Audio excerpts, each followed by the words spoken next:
C'est pour ça que vous êtes coupé de la réalité.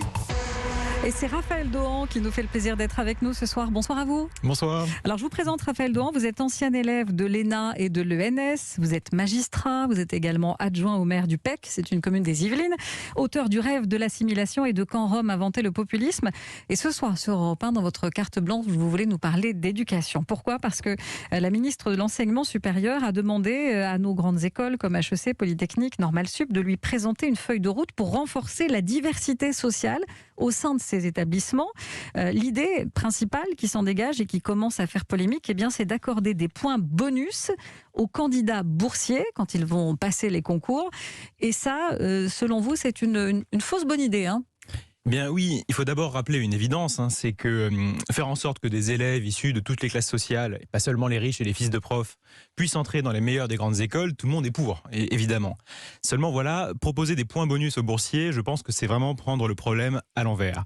Alors on va peut-être donner quelques chiffres d'abord pour y voir plus clair. D'après le baromètre de la conférence des grandes écoles, il y a un peu plus d'un quart de boursiers parmi les élèves des grandes écoles, contre un peu plus d'un tiers de boursiers dans le reste de l'enseignement supérieur, donc à la fac et ailleurs. Alors ça veut dire qu'il y a moins de boursiers dans les grandes écoles, mais quand même plus d'un quart, c'est pas tout à fait négligeable. Et la première chose à dire, c'est que pour tous ces élèves qui sont boursiers et qui réussissent déjà en fait les concours des grandes écoles à la loyale, ajouter des points bonus, c'est tout simplement condescendant. Ça veut dire qu'on ne les croit pas capables de passer le concours avec les mêmes armes, dans les mêmes conditions que les autres candidats. Et il suffit d'ailleurs de leur demander aux intéressés, il y a 70% des étudiants boursiers qui sont passés par une classe préparatoire qui refusent cette idée d'une bonification au concours. Et on les comprend puisque ça jette sur eux en fait un soupçon d'illégitimité qui n'a pas lieu d'être puisqu'ils réussissent déjà ces concours. Et alors vous pensez que c'est l'introduction d'une discrimination positive à l'américaine en fait dans nos grandes écoles françaises ? Alors oui, c'est littéralement de la discrimination positive. Le principe, c'est qu'on crée une inégalité officielle en droit qui est censée remédier à des inégalités cachées issues de la société. Alors Sciences Po avait déjà ouvert la voie en France il y a quelques années, mais maintenant l'idée du gouvernement, c'est de généraliser le dispositif à l'ensemble en fait des grandes écoles françaises.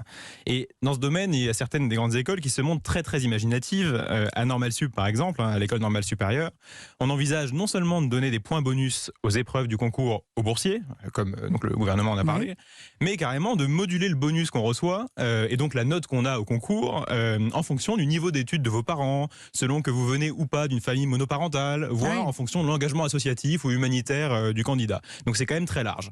Et encore, pour l'instant en France, on n'en est pas au stade où en sont les universités américaines qui ont commencé à dévaler la pente bien avant la France. Là-bas, ils ont introduit des sortes de quotas ethniques pour s'assurer que vous ayez en fait un bonus si vous êtes par exemple noir ou mexicain, mais qu'inversement, du coup, vous avez des points malus si vous êtes asiatique. Donc on voit bien les effets pervers dans lesquels tout ça mène, en dehors même du fait évidemment assez pénible pour un Français d'imaginer qu'on ait des quotas ethniques. Alors que se passera-t-il le jour où par exemple le Financial Times ou un autre journal prestigieux américain introduira dans son classement des meilleures écoles de commerce, des meilleures business schools, un critère justement de diversité ethnique? Est-ce qu'on ne verra pas justement HEC, l'ESSEC, toutes nos écoles de commerce se précipiter pour faire une discrimination positive selon l'origine ou la couleur de peau pour monter dans les classements? Alors j'entends ce que vous dites, on n'est pas aux États-Unis quand même. Au fond, qu'est-ce qui vous paraît si dangereux dans ce projet de réforme des concours des grandes écoles ? Est-ce que c'est pas un peu une tempête dans un verre d'eau ? On pourrait le croire comme ça en pensant que ça ne concerne que quelques concours à quelques petits établissements en France, mais c'est pas si anecdotique que ça en a l'air. On parle quand même de la façon dont on recrute les gens, les hommes, les femmes qui seront amenés à diriger ensuite nos entreprises, nos administrations, nos recherches scientifiques. Et je pense justement qu'en introduisant des machineries de discrimination positive plus ou moins opaques dans ces concours, en fait, on contribue à nourrir la défiance qui ronge notre société et en particulier la défiance contre les élites. Parce que le concours, ça a quand même un avantage inégalable, incomparable, qu'il faut rappeler, c'est d'être lisible et transparent. Chacun vient avec son talent et ses connaissances et on retient ceux qui produisent le meilleur travail à l'instant T. Alors d'accord, c'est un peu académique, c'est un peu artificiel, mais au moins les règles sont claires. C'est vraiment tout à fait compréhensible par tout le monde. Alors que si on pervertit la logique du concours, comme c'est ce projet, avec des points bonus, les étudiants, qui risquent de perdre toute confiance dans la valeur de leur propre travail, puisqu'il y a ceux qui auront le bonus et qui se demanderont s'ils sont bien à leur place, et il y a ceux qui auront raté à cause du bonus des autres et qui seront pleins de ressentiment pour ceux qui auront réussi et qui auront en fait piqué leur place. Et le pire, c'est que ce genre de système appellera nécessairement des comportements tactiques ou stratégiques. C'est que pour réussir, il faudra savoir comment fonctionnent les arcanes du système, on va aller chercher la bonne domiciliation, le bon statut familial, la bonne école, la bonne filière, la bonne activité associative, qui permettront de maximiser les avantages au concours, comme on voit déjà d'ailleurs que ça arrive pour le cas de Sciences Po.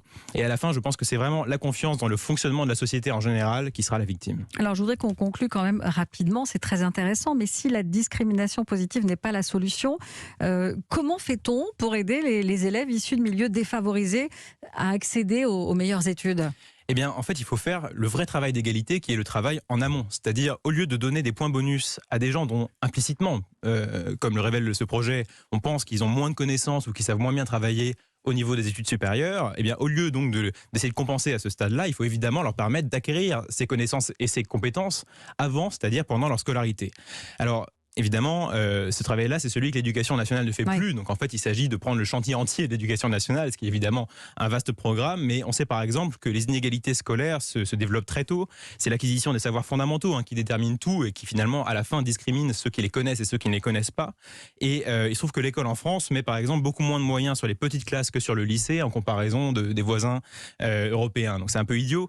Et surtout, il faut retrouver au fond une culture scolaire qui tire les élèves vers le haut. Au lieu de vouloir à tout prix égaliser le niveau, et c'est encore un peu ce symptôme qu'on voit avec cette idée de points bonus au concours, il y a des élèves brillants qui aujourd'hui ne sauront jamais qu'ils auraient pu avoir un avenir incroyable, tout simplement parce qu'ils ne sont pas dans le bon lycée, ils ne sont pas dans le bon territoire. Pardon, je vous interromps, mais si je comprends bien, il y a du boulot encore. Exactement, et ce serait dommage de jeter le concours républicain à la poubelle. Merci beaucoup, c'était la carte blanche de Raphaël Dahan. Est-ce que je peux me permettre de vous demander votre âge, Raphaël ?